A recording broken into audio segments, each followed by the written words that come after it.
Cool. So folks, the recording has started. So if you are not in the admin team or even on the admin team, please put off your webcams. I will be doing it too, just to conserve the bandwidth. And off I go and on to Lee for his presentation. Lee, are you able to share the screen? Can you just show me that, please? Yes, one moment.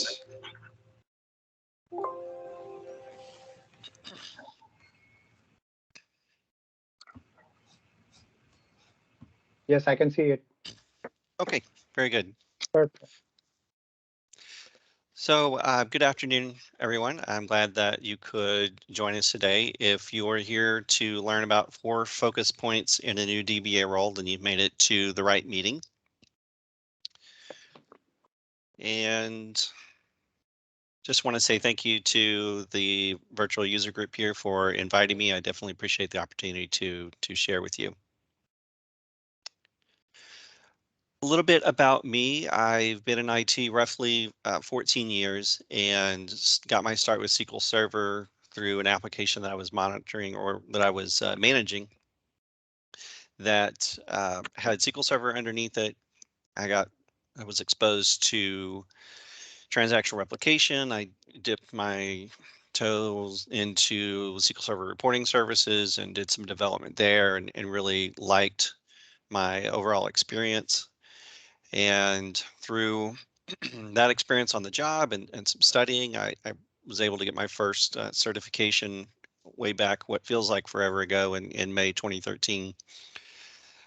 And currently I blog at leemarkum.com. I do have a live stream with some IT colleagues and friends on Twitch called Ready Set Data. You could catch us there at 7 p.m. on Thursday evenings.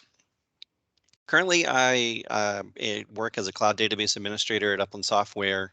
And if you have questions about the presentation or anything else about SQL Server that you want to send my way, there's my email at the bottom of the screen. So I want to set some expectations. Today, we're not going to do a deep dive into anything. I'm trying to just help you develop a plan and give you some resources to use for your first few weeks in a new job as a DBA. So this is going to be a level 100, 200 presentation to get you started with what to do in those first few weeks. The agenda we're going to talk about is building a SQL Server environment, why you need one, how to build it. We're going to talk a little bit about backups. That's always a hot topic for DBAs, data professionals managing SQL servers. We need to know that we have some, and we need to know that we can restore. We're going to talk a little bit about SQL Agent job notifications, and that might seem like a little bit of a strange topic to put in a presentation like this, 4 focus points for a new DBA role, but I promise it'll make sense once we get there. And then we're going to look at security. So building an environment inventory for SQL Server. At the top of the slide, I have a question here. How many SQL servers are there at company X? That I always ask this when I am interviewing. And I have learned that I can't always trust the answer to that question. I was surprised at how many times I would be given an answer and would take the job and find out that the answer is totally wrong. In one scenario, I got the answer of, oh, there's about a dozen SQL servers here in the environment. And once I got into the role, there were 30 or 40. And so that kind of makes a difference. You can't manage what you don't know about. So the advantages of having a SQL Server inventory are plenty. It's going to help you with knowing the size of the environment, and that informs you about your workload. As I just mentioned, I was told in one job I would have 12 SQL servers, and it turns out initially I had 30 or 40. Well, that's completely different workload. So having and building an environment inventory will give you insight into that sort of thing. It's also going to show you right away out of support SQL servers. And those things can become one of your first migration upgrade projects once you identify those. The environment inventory also will almost always turn up SQL servers that no one else knew about. So not only are you learning about your environment, but the IT folks and even business units around you are also learning about what their environment looks like. The environment inventory also is going to help you with licensing decisions. So in the case of the company I mentioned, where there were 12 SQL servers during the interview and a whole lot more later, we actually used that information to switch licensing. They were licensing SQL Server by the VM, and we realized that we needed a different model. And so we switched to licensing to VMware hosts so that we could have essentially, infinite number of SQL servers up to the max that the VMware host would support and keep us in compliance with our licensing. So how do you go about building an inventory? Well, one thing that you can do pretty quickly is create, if one doesn't exist, a central management server, and then manually add the SQL servers to it as you discover them. Now, this doesn't scale if you know you have 1,200 SQL servers, but in that situation I was in where I had tens of SQL servers, I could do this over time, and at least it gave me a place to start, something to begin with, to know what am I responsible for managing. And it also gave me the ability to run multi-query against the SQL servers that I knew about.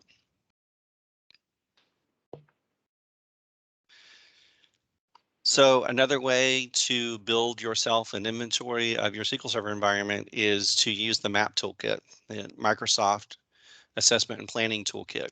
And I have a link on the screen there where I talk about using that tool. It produces a spreadsheet with several tabs of data that you can then import into a SQL Server database and start building a manageable inventory that you can reference, use, and update over time.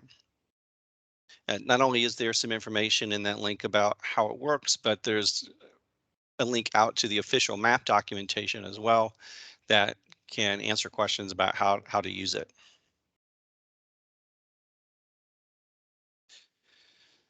The third method for building a SQL Server environment inventory is going to be, you could just use T-SQL to create your inventory. We're going to see a little bit how you can use the server property function and just some T-SQL to get properties of your SQL servers using the multi-query from Central Management Server, and then persist that information into tables if that's what you really want to do.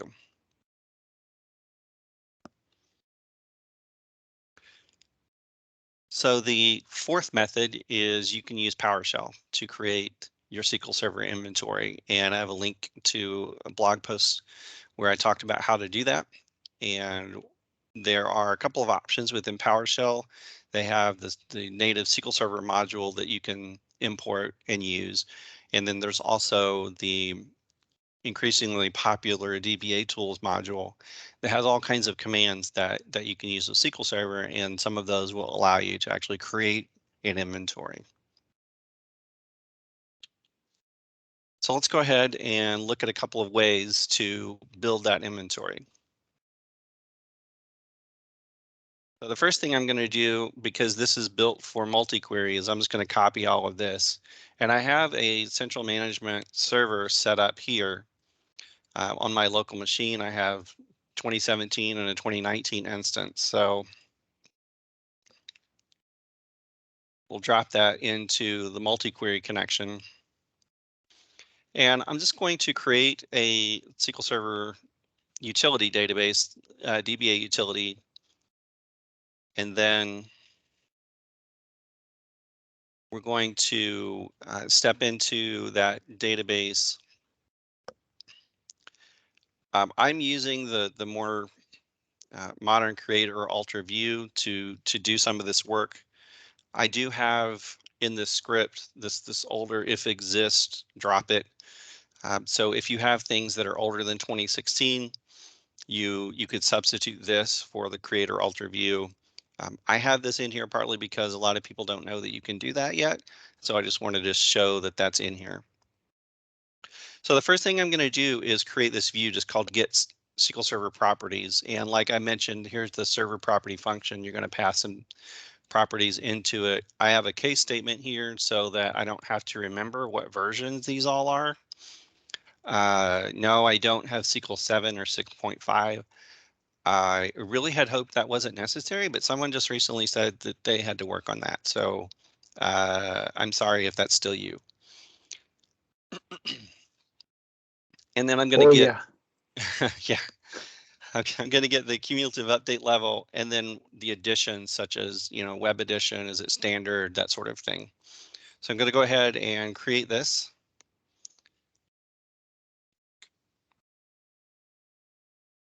And then what I'm going to do is create a table. Again, I'm just using this drop if exists, which is a newer syntax. If you have something older than 2016, then you can substitute this into the script.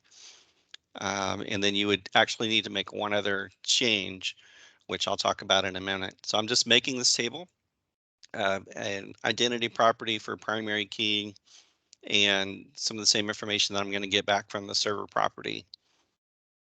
This is the thing that you would need to adjust if you had to go back to an older version. This is inline index creation, which I think is fantastic. But again, you got to be on a modern SQL Server version for this to work. So if you're not, you're going to have to change this to get this table to create.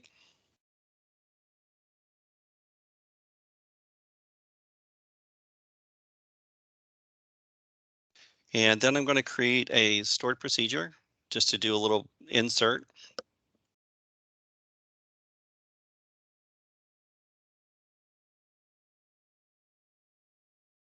And it collapsed on me. That's interesting.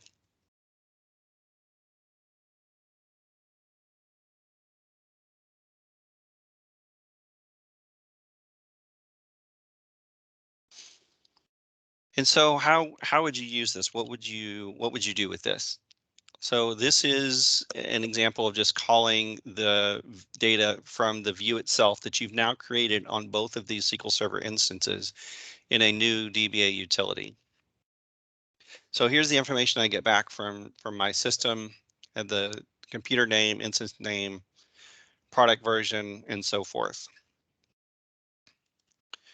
You can insert this and persist it to table if that's what you'd like to do.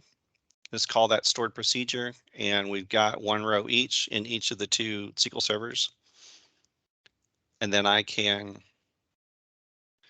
get the same data out. So you can use the view or you can persist it into a table. Either way, if you do persist it into a table, then you could potentially build a routine where you query the view to get the most recent information and then update the table so that you have the most up-to-date information about the state of your SQL Server over time. So that's creating an environment inventory with T-SQL. Let's look at PowerShell. I found a module called Import Excel. It's a little misnamed, but I can forgive them. It's both imports and exports. So I installed this module, and then what I did was I used this find-DBA instance command from DBA tools, just passing it the local environment variable for my computer. Going to get all the properties, and then I'm going to send it to a user interface just so we can see what do I get back from this thing. Now, I will warn you that before you start running something like this in your environment, you need to talk to your security folks, because you probably saw flash across the screen really quickly that it was doing some scanning. This is absolutely going to scan your environment. So unless you want the security people to quickly appear at your desk, or in this case, maybe have 5 people trying to reach you at the same time on Teams asking you what you're doing, you definitely want to alert someone and ask permission and make them aware of what's going to happen. So here is the Outdash grid view screen. Again, I'm just doing this to show you what kind of information is this command going to give you back. And it's definitely very useful, basic information that you're going to want to have when you go to create a SQL Server inventory.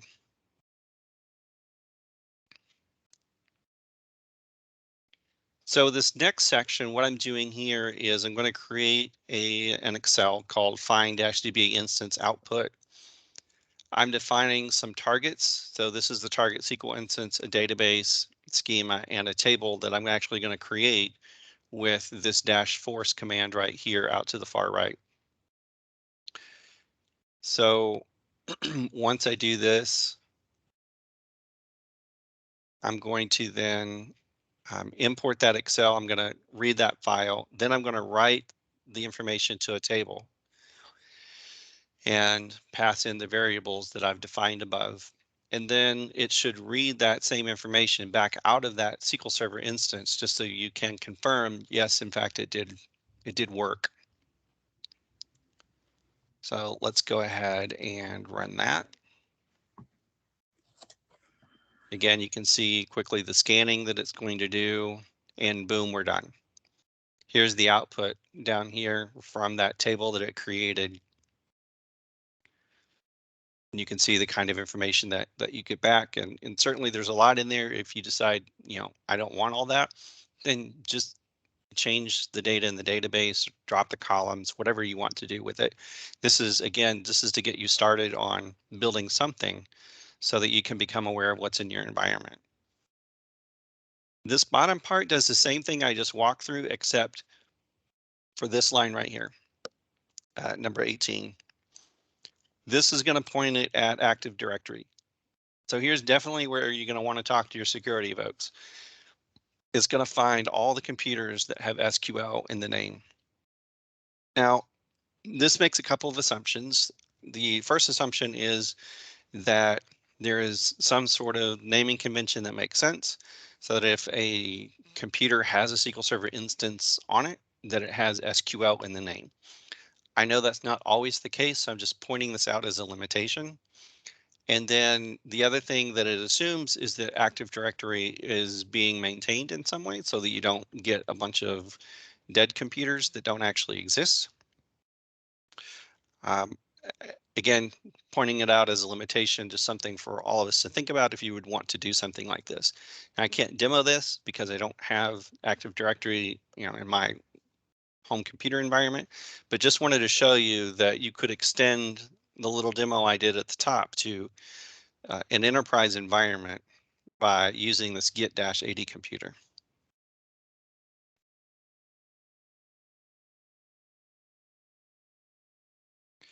So that's building an environment inventory as one of your first focal points in a new DBA role. The next thing we're going to do is talk about backups. I've been in companies where I've seen two extremes. They have no backups, or I've also seen situations where I've discovered that 2 or 3 different products were backing up SQL Server, and both are bad. If somehow you manage to get 2 or 3 products in the same environment, all backing up SQL Server, then essentially they're all going to get in the way of each other, and you're not going to be able to restore to the points in time that you think you can, because the log sequence is going to be interrupted by the different kinds of product backups. You can also get yourself in a situation where you have proprietary backups and only that third-party system can actually restore. So that's another issue. You need to know that you're actually taking some backups, and you need to know what's backing up my SQL servers. And then in general, I would encourage you to know the backup schedule. In most environments I've been in, there has been some kind of general schedule that is used for SQL Server. It might be sometime on Saturday or Sunday overnight. During the weekend, before we get to Monday, I'm going to do a full backup of my SQL servers, and then maybe I'm going to have a daily differential. And for those systems that are in the full recovery model, then I would also have maybe a transaction log every hour, every 30 minutes, every 15 minutes, something like that, based on how much data you can stand to lose that will then provide some kind of point in time recovery for you. So how do we make backups? I have a link to a blog post on some methods that I talked about and described, and you can certainly use the SQL Server Management Studio GUI. Now, this is obviously not something that you can do in any kind of repeatable way or in a large environment. So when would you actually do this? I'm thinking of scenarios where maybe you need a one-off copy-only backup for restoring something to a dev environment. You might go to the GUI for that particular SQL Server instance and let it build the restore chain from the backups that it knows about. So then the next option that you could do would be SQL Server maintenance plans. The maintenance plan has been around forever. They're a favorite system administrators. And this is going to give you a repeatable way to create backups for your systems. It's not as flexible as some of the other options we're going to talk about, but it does get the job done. Then of course you have T-SQL that you can use. It has lots of options, more than or in the maintenance plans, things that you can add to the script to tweak so that you can perhaps get the backup to go faster and those sorts of things. I mentioned PowerShell earlier. You can use the native SQL Server module for PowerShell, or the DBA tools has its own backup command there on the screen. And that's a great option to provide automation for your backups. Everybody knows about Ola Hollingren. And so that's another maintenance routine that you can use. Minionware is not in my blog because I didn't think about it at the time of writing the blog, but it's also another option that you have that provides backup capabilities for you for your SQL Server.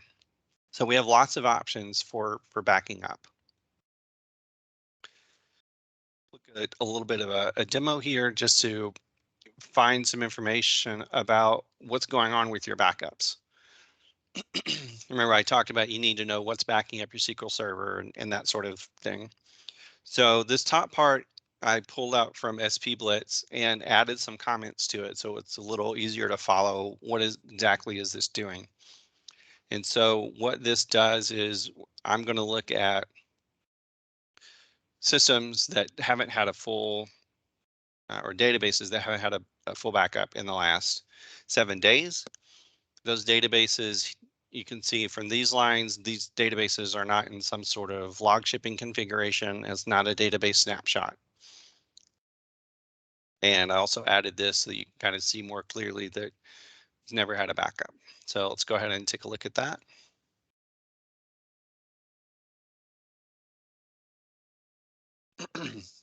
You can see that I'm a horrible DBA for my own local environment, and I have no full backups for almost everything in here. Obviously, this is for demonstration purposes, so you can see what the script's going to do. I do have a full backup for college football database that I have, but it's 11 days old, so I probably need a new one. So this sort of script would be a great thing for you to be able to run in your own environment, maybe in that central management server, to get a readout of where exactly do I stand in terms of full backups for my systems. And then this next part is going to show you databases that are in full recovery model, but there's no transaction log backup in the last 24 hours. So a similar script, I'm just going to change this type to L, so I'm getting log backups. And I'm looking at the last 24 hours.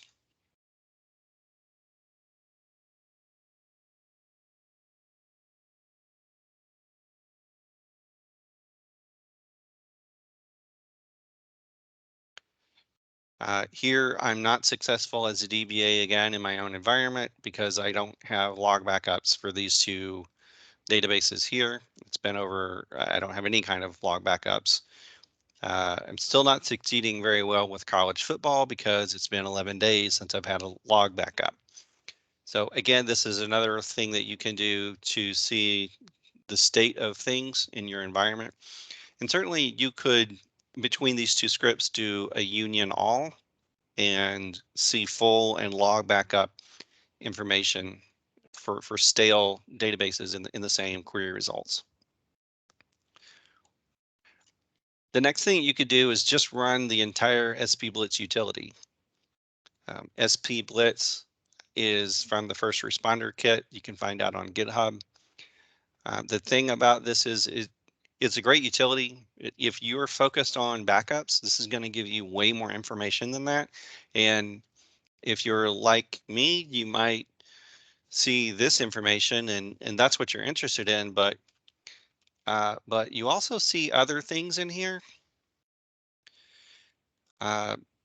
Here's full recovery model without log backups, but you keep scrolling down and you're like, oh, I don't have any CheckDB. Oh, I don't have this.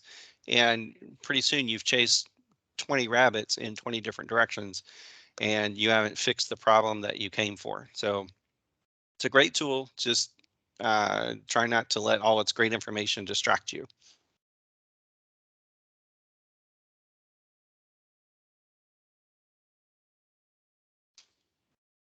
So that was the demo on just how I find information about backups and backup history and that sort of thing in my system. But you also have to test that you can restore your backups. Just having backups is not enough. So do you know how to restore a diff, and a transaction log backup?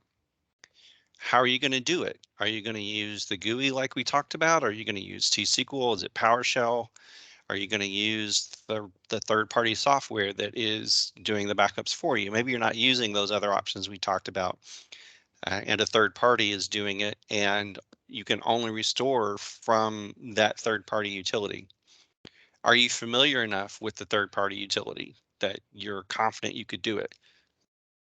Are you comfortable with PowerShell or any of these other methods that you are confident you could actually restore the system?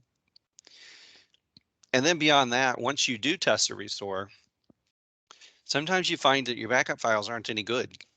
And that's the other reason that you need to be testing, is just because you have the backup doesn't mean you can restore.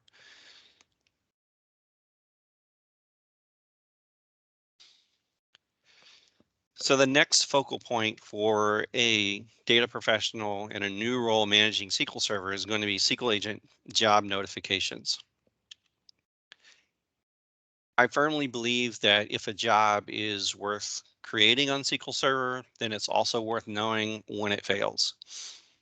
Focusing on this has been an easy win for me in every job I've taken, because in every new role I've had, I've discovered many SQL agent jobs that were failing, they had no notifications, or the notifications were going to the wrong people. And knowing about those failed jobs allows you to fix problems that sometimes people in the environment don't even know are happening. Job failures often mean important business processes aren't completing. As we all know, jobs move data around, they insert, update, delete. They are used to move data for reporting and all of those kinds of things. And when you find these issues and then fix them, you become the hero to that business unit or to a particular person in the business unit. And as a result, it's often going to put you in contact with key people in the business. It's a great way for you as a data professional in a new role to make contact with and introduce yourself to new people in the business. Hey, I'm the new DBA. I found this job that's not working, and someone pointed me to you as the person who uses this data. So I just want to talk to you about this problem that I found. How can we solve it? And then make sure that the right people are notified. I think that's going to leave a profoundly positive impression on that person when you introduce yourself that way as the new data professional in your new role. And of course, this leads you to learning who should be notified. Maybe it's not the person that you're talking to, but they can help you find out who it is. You get to find out what parts of the business and what people are impacted when certain jobs just aren't doing what they're supposed to do.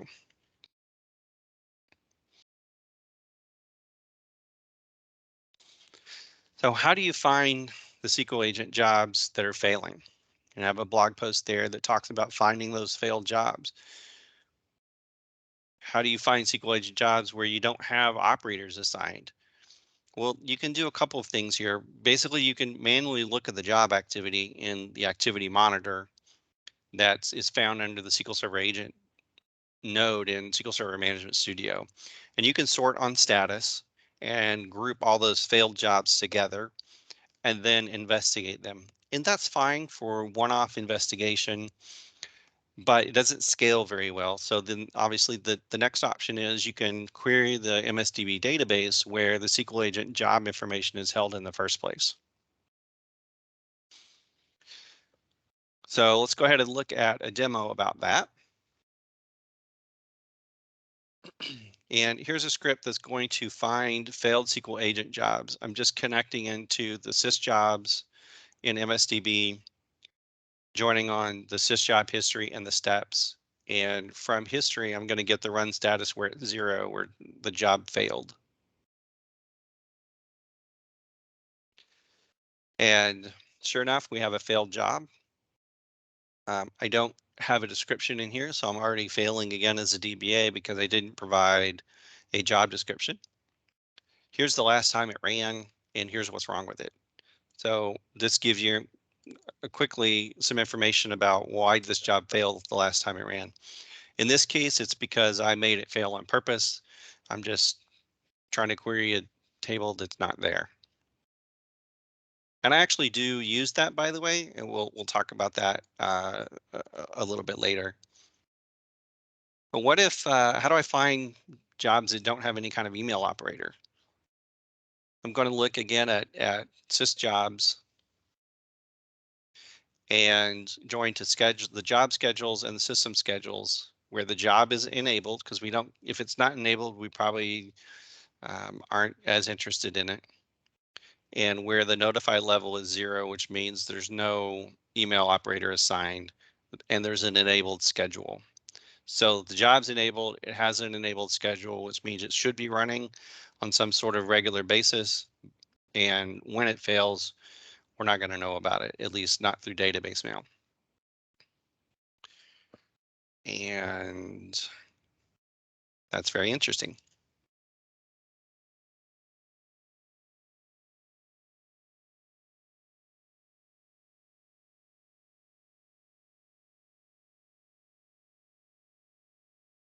Okay.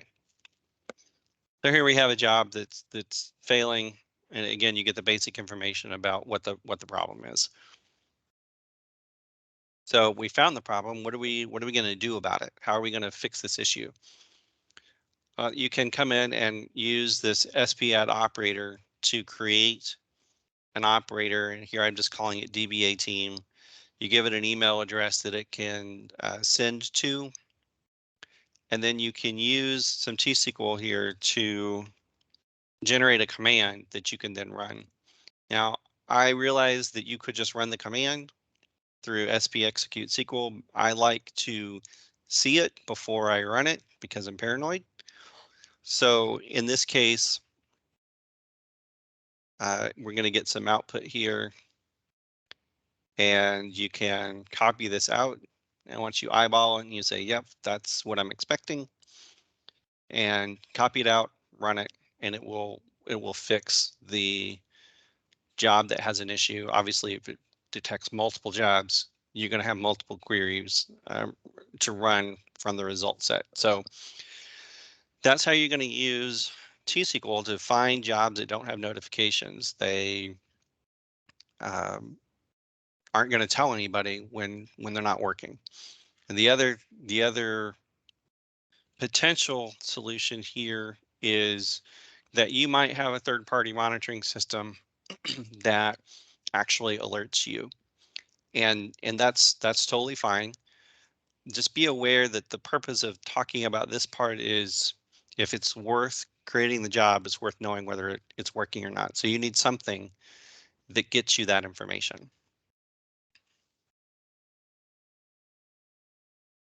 So this next thing that is a focal point for you as a new DBA in a new role is going to be security. Now, security and who has access to what is often going to involve egos being tied up in certain employees. You know, how long have they been there? What titles do they have, and that sort of thing. So this is actually why it's further down the list. Tread carefully, save this for the last area, because by doing the other three things first, you will have built up some credibility, and you'll be able to spend some of that credibility here when talking about system security and database security. So, do you know who has sysadmin privileges or other high-level roles in your SQL servers and databases? Particularly if you're in a publicly traded company, I can guarantee you someone is going to ask you that question, and you need a way to be able to answer that question besides, I have no idea. So there are some scripts from Kenneth Fisher, one that looks at server level permissions, one that looks at database level permissions. And then we'll take a look at SP Blitz from the First Responder Kit and what it gives you in terms of security information for your systems.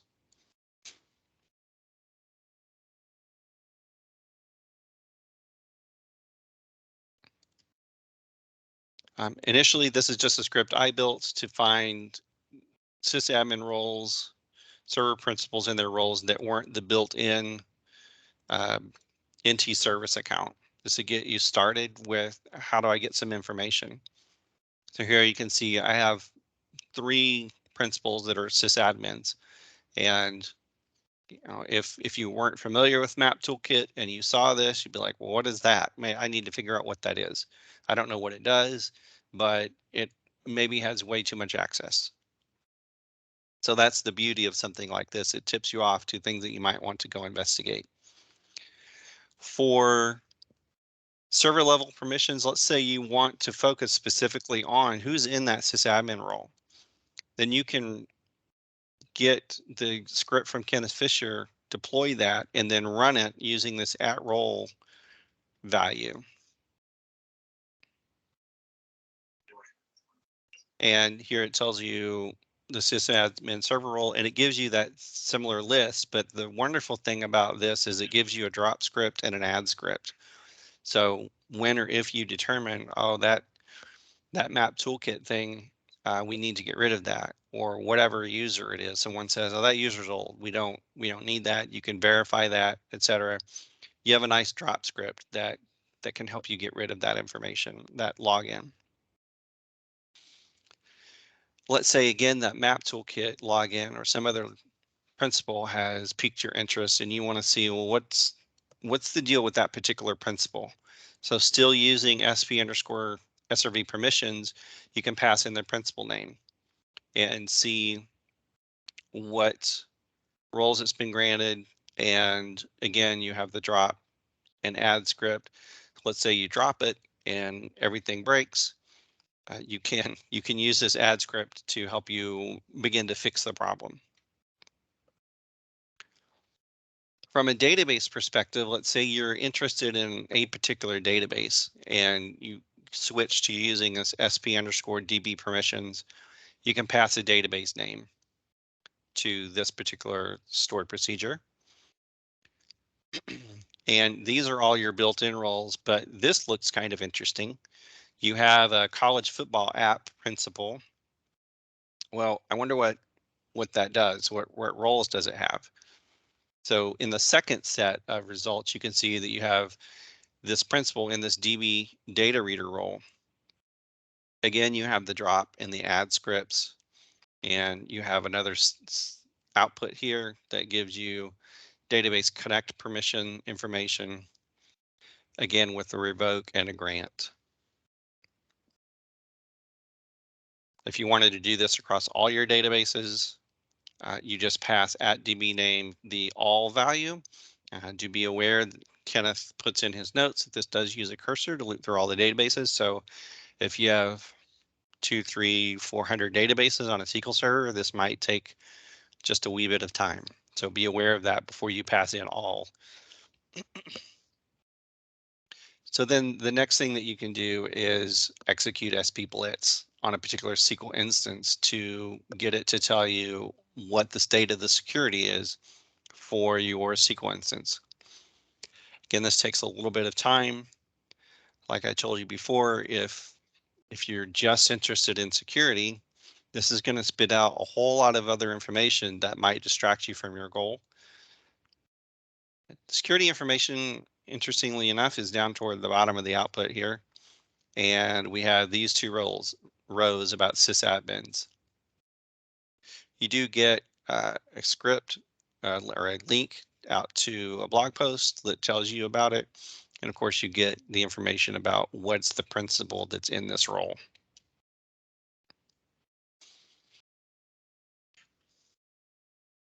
So that's a little bit about security and focusing on security as part of 4 focus points for you and as a data professional in a new role where you're managing SQL Server. I actually do have a bonus thought that I put in here after the fact.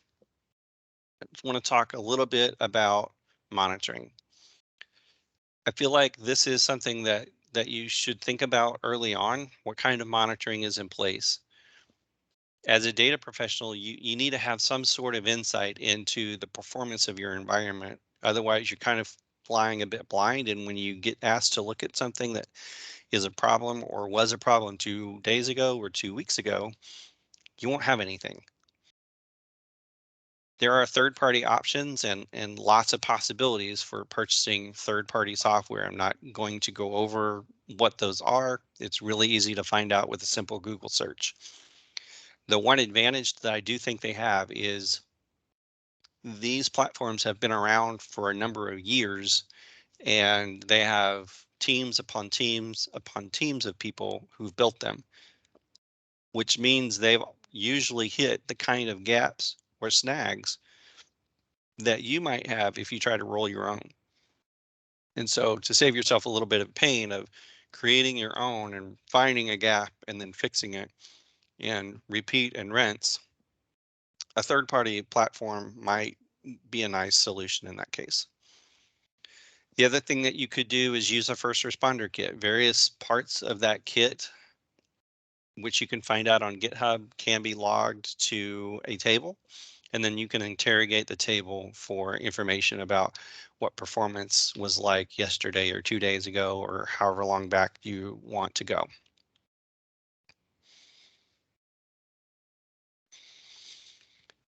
There's also SP Who is Active, which was started by Adam Mechanic, maintained by him. Eric Darling, I believe, has also begun recently to help maintain SP Who is Active. It has a GitHub.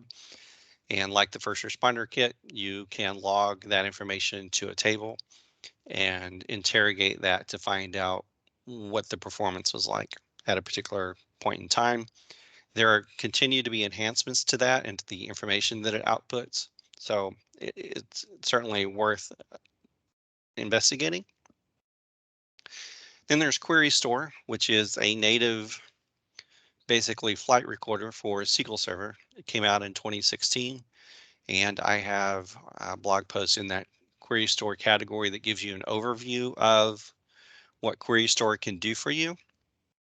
And then also I discussed Query Store in the YouTube link there in a previous presentation about modern SQL Server features that will make your life easier and better as a data professional. And so you can find some information there if you like videos instead of reading blogs. The last thing is if you're in cloud that has a very modular approach, we have CPU and RAM and storage, and all of these things can be combined in various ways. One of the things that I've found recently is that you need some way to monitor in the cloud, just like you do on-prem, and particularly things like storage IOPS, throughput, and latency can be challenging. You can have a lot of just raw data given to you, and then you have to manipulate that data do some math expressions to it to actually get it in a usable format. And if you have to do that every time you want to answer the question of, am I using more storage resources, or do I need to use more storage resources? Am I capping them out? If you have to recalculate that every time you want to answer the question, that gets kind of painful. So that's another thing to think about for the cloud.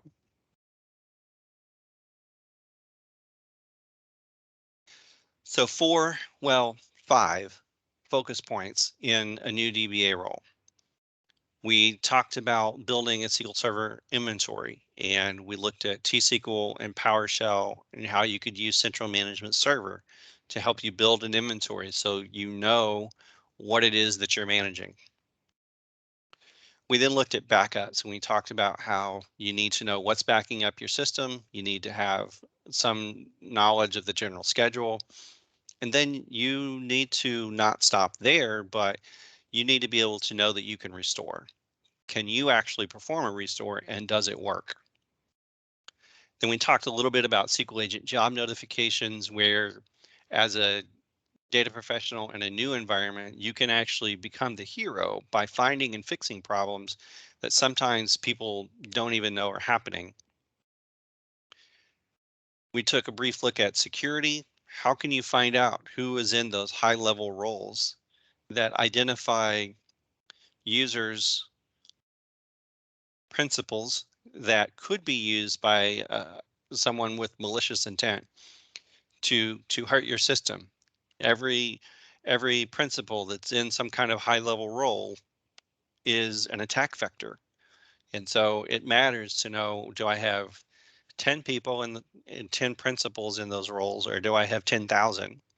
And what you do depends on that number.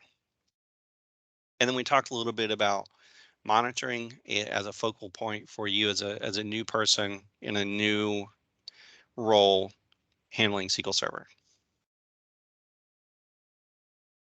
I want to say thank you for attending and listening to the presentation.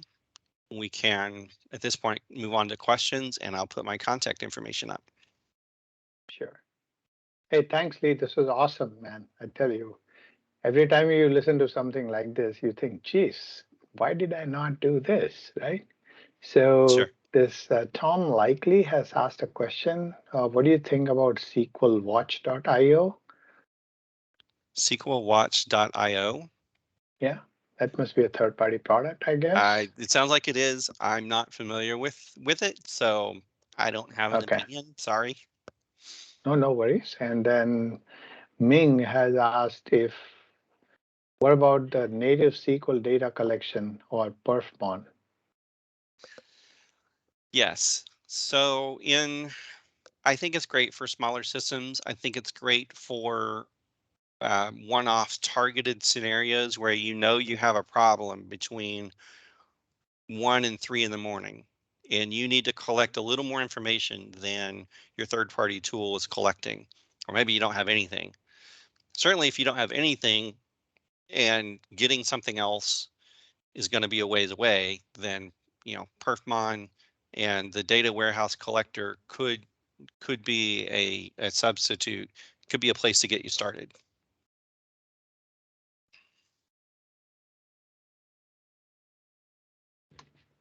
So I think we are just under the time. So if anybody has questions, okay. So where would I find the security.sql scripts that will give the drop or execute commands? Ken Fisher or I'm sorry, where would I get the scripts for finding agent jobs that are no problematic? security. Security. That's Kenneth Fisher. If you look for Kenneth Fisher GitHub, then you'll find that information. He has 2 stored procs, SP_SRV permissions and SP_DB permissions.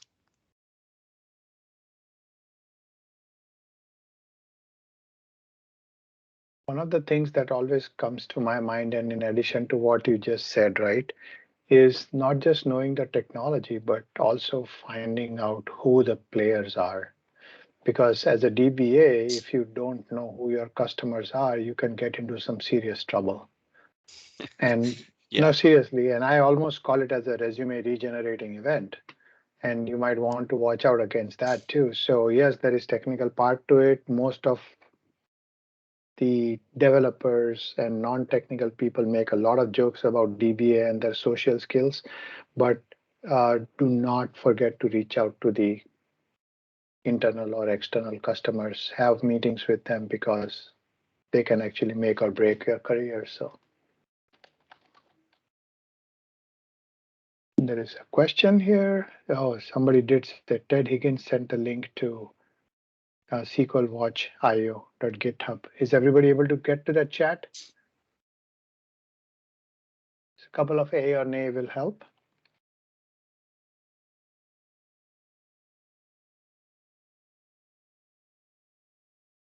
Yep, I think we have a couple of people. Tom Likely just said he could do it. I can reach it. DBA Tools is good too, he said. Okay, and then Michael Louis Subio says good. Saki Mahmood says, can we get access to the presentation? Yes, you should be able to get the access to the presentation. I can share the screen again because I'm a nice guy. Okay, so I'll take the presentation away from you, sir. And yeah, absolutely. With vengeance, right? And if I can ever share my screen again rightly, that'll be really awesome. So where's the Teams here? What? Okay, here. I'm going to share the screen for you, and then you can tell me what you like. No, not that one here, but you can see it, right? So you can use the slide and demo code. If you're too lazy to write down the URL, just scan this on your phone, and I think you should live happily ever after, if that helps. Cool. So if you don't have any more questions, folks, I would let you go and have an absolutely fabulous spring. And we are so happy that our first presentation of the spring season drew in more than 50, 55, I think it's 55 at the highest number attendees. So thank you everyone for taking time off your busy schedules. And in about 3 weeks, you should be hearing from Andy Yoon. And I told you he's really awesome. And I'm proud he's a Bostonian. And I'm going to be an ex-Bostonian in the next 2-3 weeks. But look forward to everybody coming back again. I don't know who the moderator will be at the time, but have a great, great, great time, everyone. And see you soon. Thank you.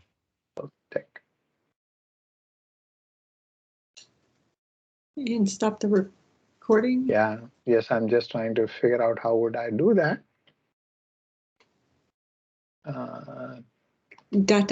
More. More and stop recording. Yes.